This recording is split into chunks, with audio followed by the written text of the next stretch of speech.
હવામાન વિભાગ દ્વારા રાજ્યમાં ભારે વરસાદની આગાહી કરવામાં આવતા સાવચેતીના ભાગરૂપે આજે શનિવારે સવારે 9 કલાકે ઘોઘા જેટી ખાતે 3 નંબરનું ચેતવણી સિગ્નલ લગાવવામાં આવ્યું છે. તંત્રના જણાવ્યા મુજબ હવામાનની વર્તમાન પરિસ્થિતિ અને ભારે વરસાદની આગાહીને ધ્યાનમાં રાખીને દરિયાકાંઠાના વિસ્તારોમાં જરૂરી તકેદારીના પગલાં લેવામાં આવી રહ્યા છે. તેના ભાગરૂપે ઘોઘા જેટી પર 3 નંબરનું સિગ્નલ ફરકાવવામાં આવ્યું છે.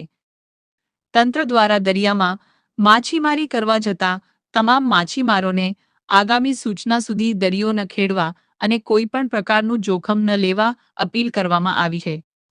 આ ઉપરાંત દરિયાકાંઠા અને નીચાણવાળા વિસ્તારોમાં રહેતા લોકોને પણ સાવચેત રહેવા બિનજરૂરી રીતે દરિયા કિનારે ન જવા તેમજ તંત્રની સૂચનાઓનું પાલન કરવા અનુરોધ કરવામાં આવ્યો છે. સ્થિતિ પર તંત્ર સતત નજર રાખી રહ્યું છે અને જરૂરિયાત મુજબ આગળની કાર્યવાહી કરવામાં આવશે.